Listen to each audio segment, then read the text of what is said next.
21st century, the era of disinformation. Should you on there? Okay, so good afternoon, everybody, and we're going to talk about this topic. It's an utopic topic, so let's start talking about its disinformation, misinformation, and information, and also, well, we have an agenda, so we're going to see several facts. First of all, we're going to define what is disinformation, then what is misinformation, what is disinformation, what is the role of the social media when they want to inform us about something, and some examples of disinformation in our current days. So, information. This word comes from Latin, from the word informare, that means to give form to the mind. Floridi has also said that there is like a theory, that is like a general definition of information, which is composed of data plus meaning. And there is like, three sentences of that. So the first is like, information is made of data. The second is like, data are rightly put together according to the syntax, so in this sense with the rules. Then we will see this a little bit more deeply.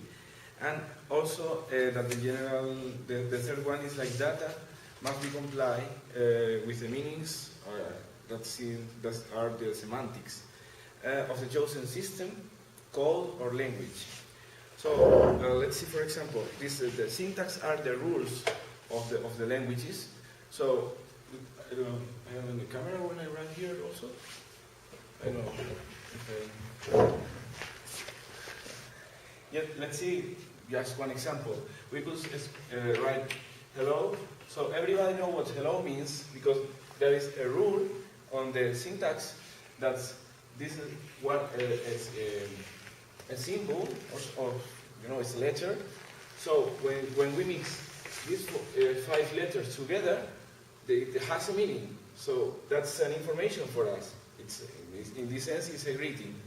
But of course, if we grab out, for example, this O, it's another meaning. So it's different because the syntaxes of the languages can make this. So this is very, very important to know, to take into account the codes and the symbols and the signs. It's also interesting to not to mix what symbols and signs are, because symbols, in majority of cases, are made of sociocultural ambience in many cases, and signs are there, so we have to define them and differentiate them also. Also, it's important to make a difference between data and information. Data itself is raw material. It needs to be processed before it can be turned into something useful. So data are these letters, numbers, as we are seeing here in the presentation. All of these stuff are this kind of data, words, symbols, whatever.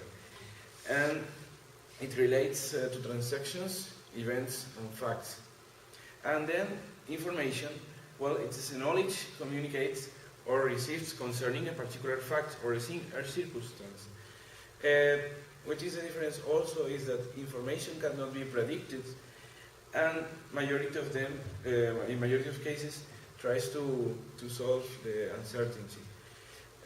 Information itself is data that has been processed in a such way that it has meaningful to the person who receives it. So this is also interesting to take into account. Well, also we could see here in this scheme that when we have data, it could be leads to many of the meanings, and it could be, for example, factual or in the sense of semantic, related to the context, and so on. So then we are going to see this more deeply. But before that, we have to talk about the life cycle of information. Well, it has some phases. When we create some information, it's an occurrence, but also could be kind of transmission at the same time, because it has not a defined phase in the sense. So it could be at the same time. So even though at the same time that you create information, you are collecting and recording and storing it, and even processing it. So and then also is the communication of that information. So the communication of that information is also in this life cycle, because it has a process, and it's distributed, and also it's consumed. Because when somebody receives this information, well, they are also using it at the same time, and they are recycling in their minds and try to understand what it's receiving. So this message filled with these codes, numbers, letters, and so on, it's transformed in our minds, and it's being used. So then we know what we are understanding of this message. Well, in the semantic content, we could say that when data are well formed and meaningful, the result is also known as semantic content. So from that we have like two differentiate things. So the first one is that it will be instructional, and the second one, as we said before, factual. Well, let's give an example for that, because it's also very important to make you see this clearly. Just imagine your mobile phone. Everybody has a mobile phone. So when our mobile phone indicates that the battery is being low, or it's going to be out of order in this sense, well, we are receiving some information, and we are receiving two kinds of information. So the first one is instructional, in the sense that the mobile phone is not having more battery, and another one is like that you have to do something, you have to act, so you have to charge it again. And the factual one is like, well, the battery was full, but now it's not full. So these two informations you're receiving when something happens. But also, when it's factual, you have to analyze if it is true or if it is not true, or it is false. So, in some cases, could be unintentional or intentional, in the sense that this is unintentional, could be misinformation. And in the sense that when it is factual information that this is untrue, and it is intentional, it's called disinformation. So this is what we call disinformation. But not all the information that we receive is false. Of course, we are living in a world that we receive a lot of information, and we have to differentiate which is the valid one and which one is not so good. So the true one, it's called information, and makes us to have a knowledge, a real knowledge of the things. So, well, one of the theories of the information is this mathematical theory of communication, which was developed by Shannon and Weaver, and they said that the information is a measure of one's freedom of choice when one selects a message. And they also have defined what communication is, and it says like all of the procedures by which one mind may affect another. Well, in this theory, they try to discover the quickest and most efficient way to get a message from one point to another. And, well, what was the main objective? Well, as it says in the communication messages, could be transformed in electronic signals, trying to have the minimum of error. And that's, like, when somebody says something, for example, as there is a noise, it's in many cases we are not receiving the real information that the sender tried to say us. So they try to develop a theory where this noise was where the minimum one to receive the clear and the real message that the sender wanted to send. So, talking about misinformation, as I said before, it's like false information that is spread unintentionally or by mistake. Misinformation arises from ignorance. So, well, we have here some pictures. For example, in the daily life, we could say, like, for example, yesterday I saw a donkey with wings. Okay, if somebody believes that, this could be misinformation, because of course it's something that you are believing, so you think that it's true, but it's not true. But I said because perhaps somebody told to me, and I believe a lot in this person. So okay, I told you, but it was not my intention to make you have not a good knowledge of that. Or even related to the social media, there are some news this media that has said that this man, Hulk Hogan, is dead, but he's not dead, he's still alive. So this is also some information. Somebody has said, oh, Hulk Hogan is dead, but it is not real. So this is misinformation. We have here a video. Have a look to it.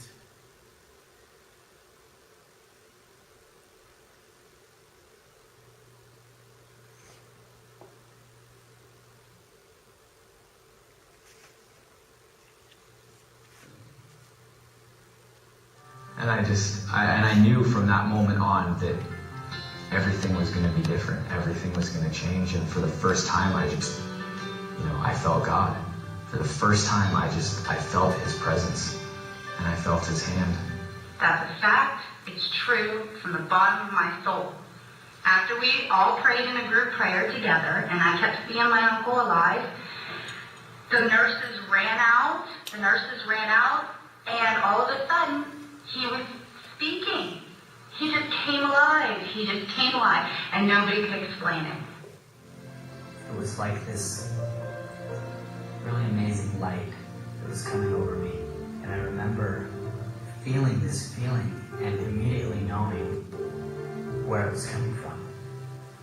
And it was the first time in my life that I had ever felt the Holy Spirit. Personal testimonies. They can often be a very powerful tool of persuasion, so there is no wonder why religious folks are so happy to share them in an attempt to win over converts. But despite their emotional potency, can we really trust personal anecdotes as objective descriptions of real events? Consider the following experiment. Suppose you are shown the following film footage of an automobile accident. If I were to ask you about how fast were the cars going when they hit each other, what would your guess be? 25 miles per hour maybe? Or perhaps 35? Well, as it turns out, people are actually not very good at visually estimating the speed of impact for automobile accidents such as this. So even though the true speed was only 25 miles per hour, most control groups tend to estimate values on the order of 34 miles per hour. Now let's shake things up a bit. Although it is interesting that people tend to overestimate the collision speed, we are here for another reason. Suppose I replace the word hit with the word smashed. In all respects, this is exactly the same question as before, but now I've inserted a verb with a slightly more potent connotation. Surely, the mere phrasing of a question would not influence the answer a subject gives, would it? Wrong! As it turns out, simply replacing the word hit with the word smashed can bias the subject's responses to over 40 miles per hour. And to make matters even more interesting, a whole continuum of values can be obtained from a whole slew of verbs. This is the basis for what is called a leading question, wherein the question itself actually biases the response given. Now, after performing an experiment such as this, there are basically two ways to interpret the results. One possibility is that subjects are simply uncertain in their response, and the nature of the question biases the answer. For example, suppose you're not sure if the speed was closer to 30 miles per hour or 40. When you hear the word smashed, you might subconsciously take it as a subtle hint that the speeds were relatively high, and so you respond accordingly. An alternative explanation is that the question itself actually tricks the subject's memory into seeing the accident as being more violent than it really was. That is to say, when you retroactively review the video footage in your mind, the word smashed conjures up a memory of an event that was more intense than reality. If this view is correct, then the very nature of the question may actually create new peripheral memories around the event to coincide with the added intensity. To test these explanations, the experimenters then gathered 3 groups of 50 and again showed them a film depiction of an automobile accident.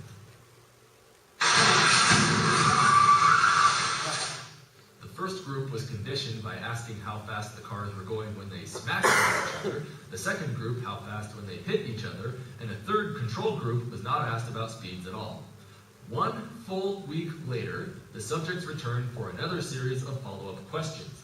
Buried within the survey was the question, did you see any broken glass? Now in reality, there was no broken glass in the film, so it is reasonable to expect that very few of the control subjects would respond with a yes. And this is exactly what happened. Out of the 50 control subjects, only 6 of them reported seeing any broken glass. Subjects conditioned by the hit question also responded reasonably well, with only 7 out of 50 answering yes to the broken glass. Yet the subjects who were preconditioned with the word smashed answered with over twice as many yeses as the other 2 groups. Isn't that neat? So it appears that not only does the question itself bias the responses given, but it can also physically generate commensurate memories of events that never occurred. This phenomenon is called the misinformation effect, wherein post-event misinformation can actually integrate itself into a person's memory of a real event. And that's just what happens from simple leading questions. Imagine what could happen if we were also placed under social pressure to misremember events. For example, when asked to recall any broken glass, suppose that you must first sit and listen to another subject as he confidently asserts, "Yes, I absolutely saw broken glass." These situations have also been well studied in the peer-reviewed literature, and all of them show a significant tendency for social pressure to increase the level of memory distortion. So how do such experiments apply to the case of these folks here? Can we really trust them at their word when they speak about miracles from God? No. At best, these people simply experienced intense emotional arousal during times of heavy psychological duress. If we then sprinkle in a little social pressure from other believers to ascribe such events to the hand of God, we are statistically guaranteed to insert, omit, and distort important details from our memories. This is why eyewitness testimony is universally regarded as the weakest form of evidence. It is not because these folks are deliberately lying to us in some organized conspiracy, but rather because we have a well-documented tool by which social pressure and misinformation can combine to create specific memory details with no physical correspondence in reality.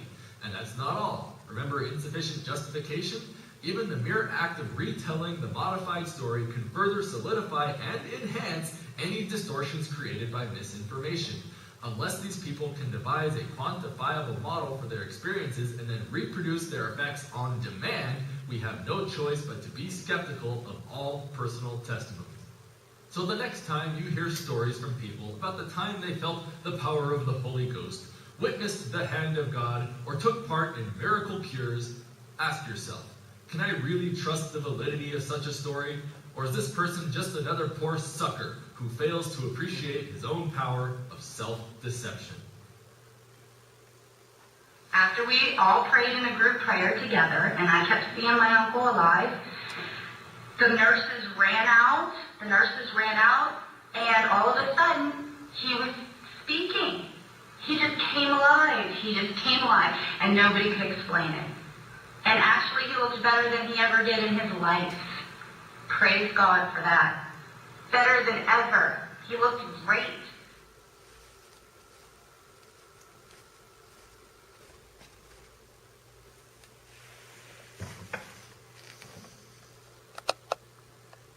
So very clear. Let's continue.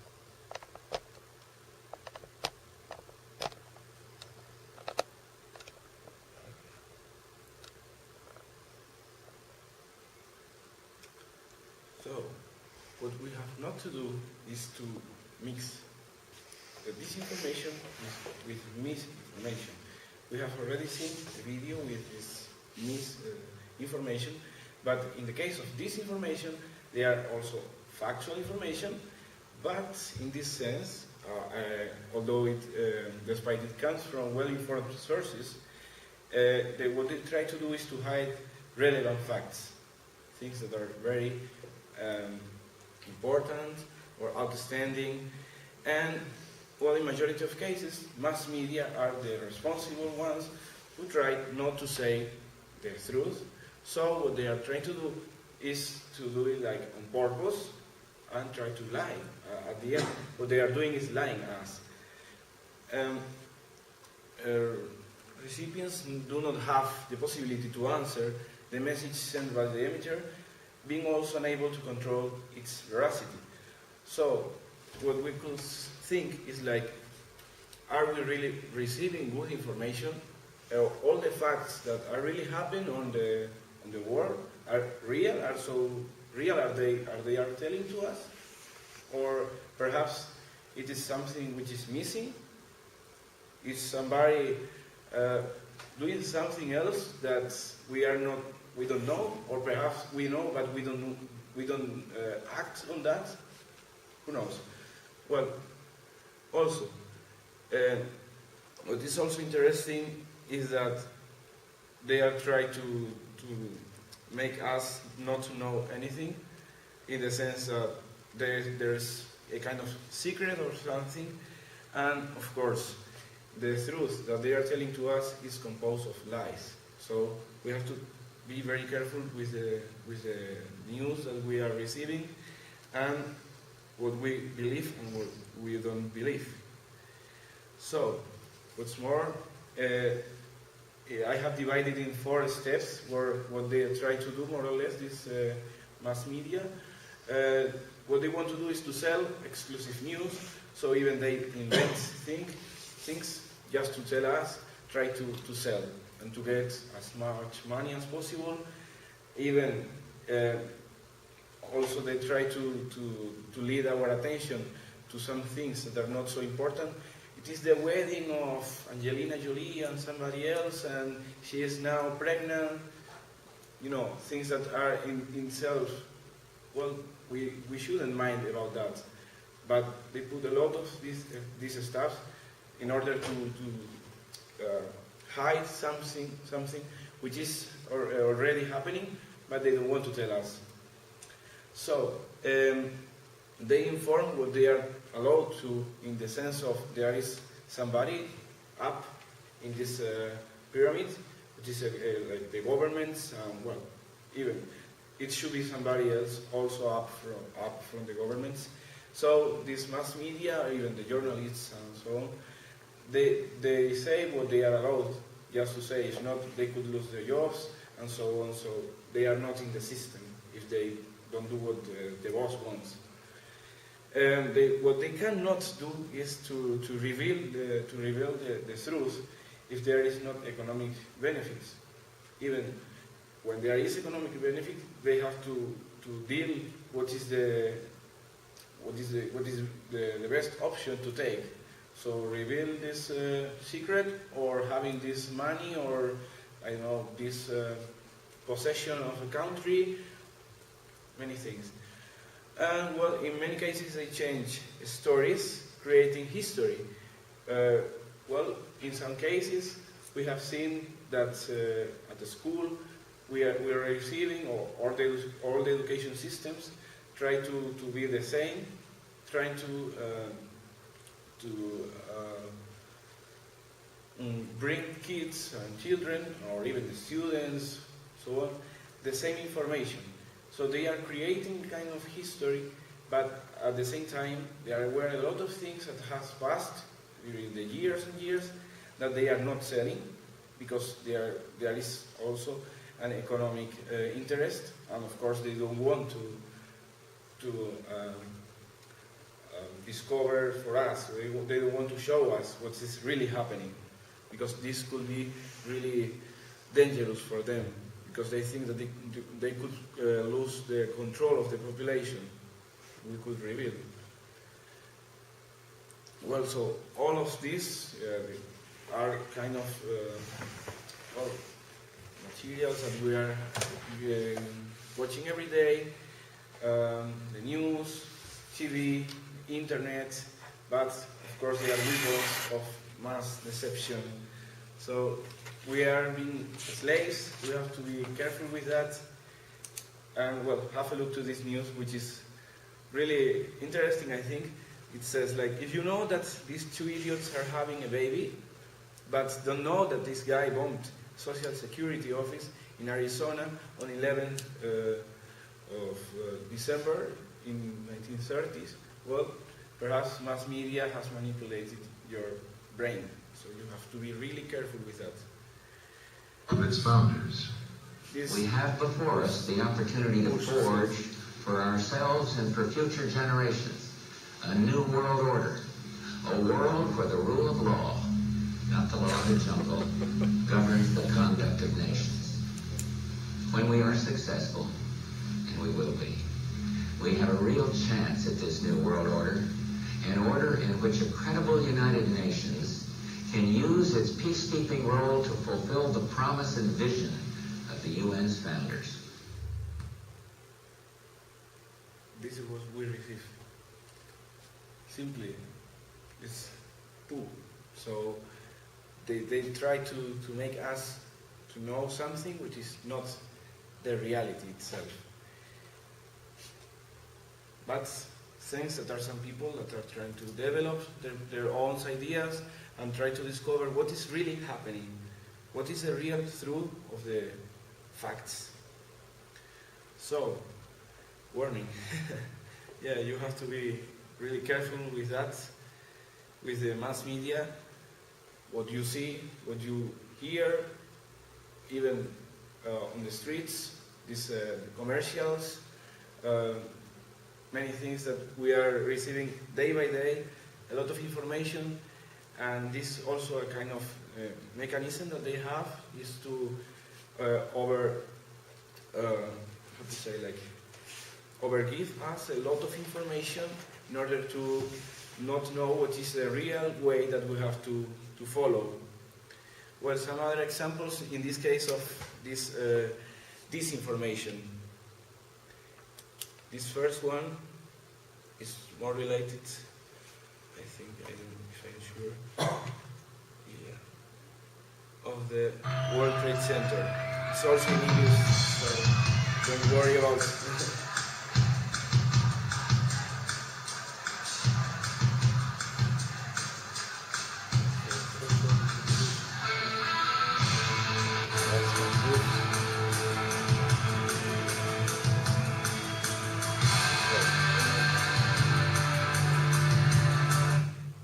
For the non-Spanish speakers, well, just say that there were some bombs which were put there, which were set, so the real fact was not the smash of these airplanes against the buildings, but these kind of bombs that were out to explode.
You can see all the way down to the buildings below.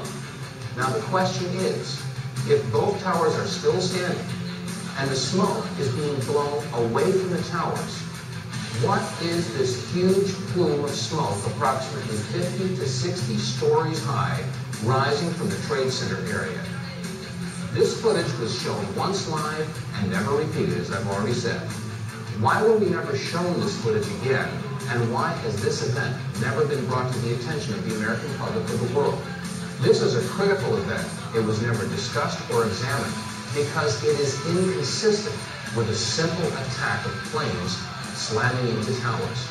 How could this plume of smoke be rising from the base of the towers if neither one of the towers had collapsed?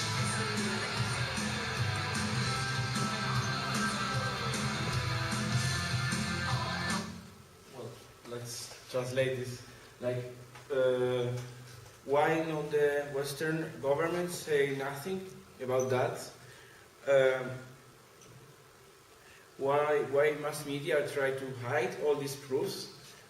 Have not you thought if the people who are like controlling are deceiving us, even when you know or when you don't know? So they have constructed kind of false truth, which is like a kind of they answer to any of the words like, well, okay, this is like a cause. So they have created a kind of cause in this sense. And what we have to do, of course, is to take out the clothes of that and see what is really happening on the world and the truth itself.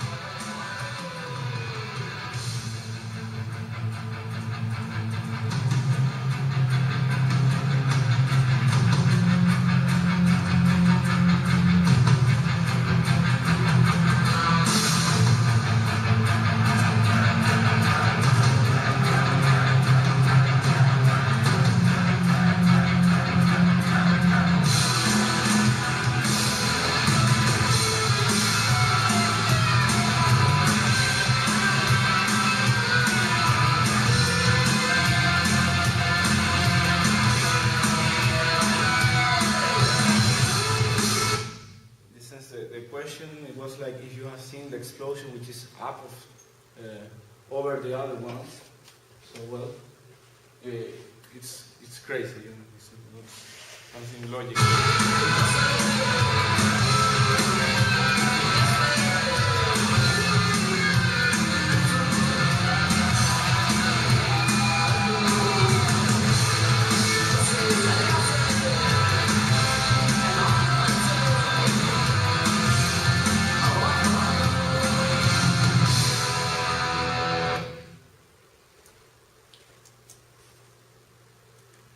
Also it's very clear what's happening, or in this sense what has happened.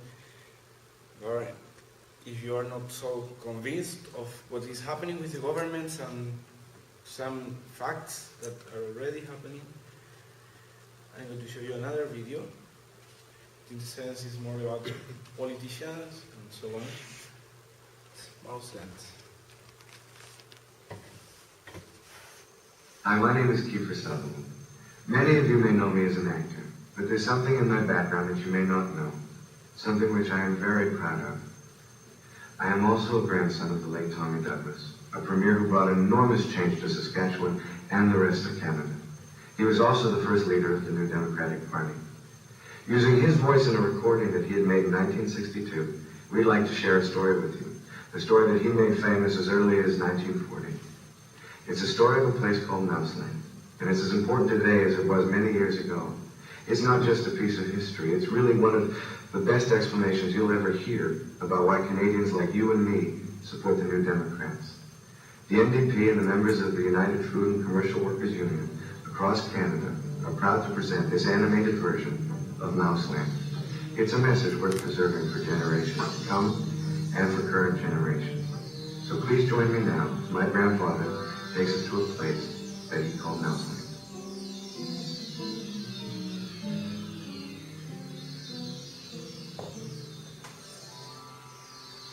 It's a story of a place called Mouseland. Mouseland is a place where all the little mice lived, played, were born and died, and they lived much as you and I do. had a parliament. Every 4 years they had an election. They used to walk to the polls and cast their ballot. Some of them even got a ride to the polls. Got a ride for the next 4 years afterwards, too. Just like you and me. And every time on election day, all the little mice used to go to the ballot box and they used to elect a government. A government made up of big, fat, black cats. Now, if you think it's strange that mice should elect a government made up of cats, you just look at the history of Canada for the last 90 years, and maybe you'll see that they weren't any stupider than we are. Now, I'm not saying anything against the cats. They were nice fellows. They conducted the government with dignity. They passed good laws. That is, laws that were good for cats. But the laws that were good for cats weren't very good for mice. One of the laws said that mouse holes had to be big enough so a cat would get its toys. Another law said that mice could only travel at certain speeds, so that a cat would get its breakfast without too much physical effort.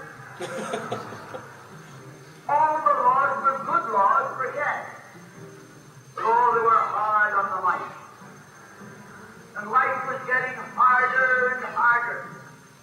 And when the mice couldn't put up with it anymore, they decided something had to be done about it. So they went en masse to the polls. They voted the black cat out. They put in the white cat.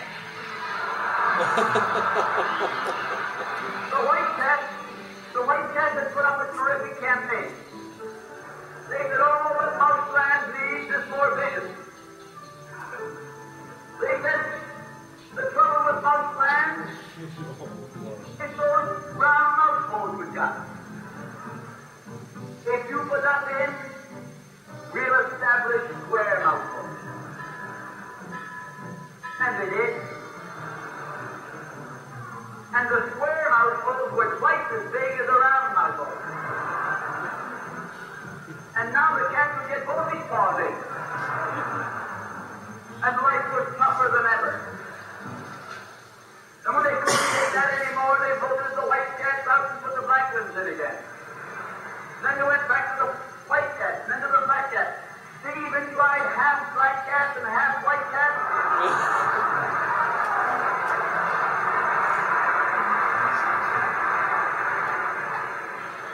And they called that coalition.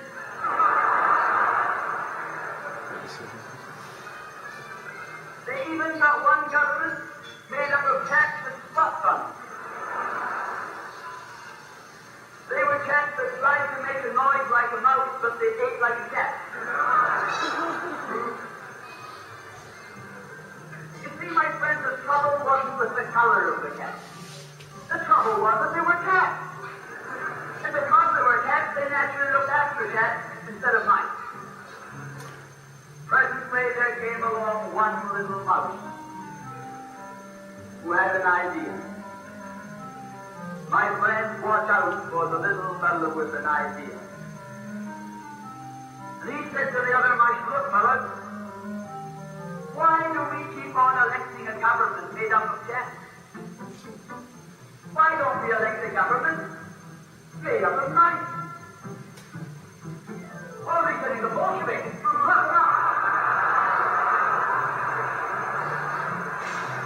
So they put him in jail. But I want to remind you that you can lock up a mouse or a man, but you can't lock up an idea.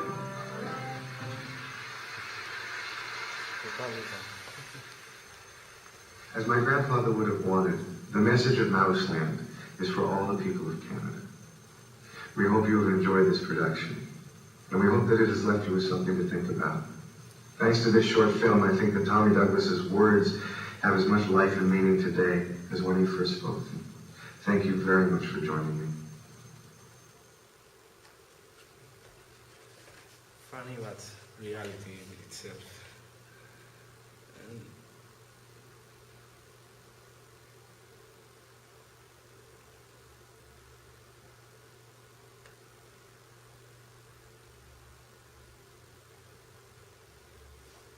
also there is a third one, which is the last one.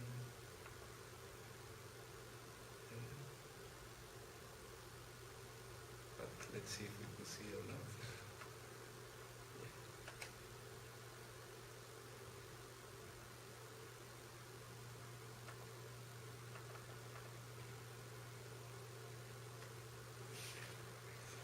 Of its founders. We have before us Well, that was the audio before. It's even you could see it's like the opportunity to forge for ourselves and for future generations a new world order, a world where the rule of law, not the law of the jungle, governs the conduct of nations. When we are successful, and we will be, we have a real chance at this new world order, an order in which a credible United Nations can use its peacekeeping role to fulfill the promise and vision of the UN's founders.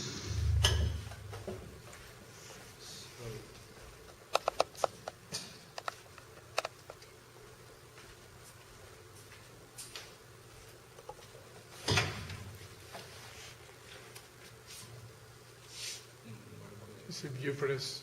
Oh, okay. So, thank you very much for your attention. And, of course, don't forget, if you want the truth, you're going to have to look for it.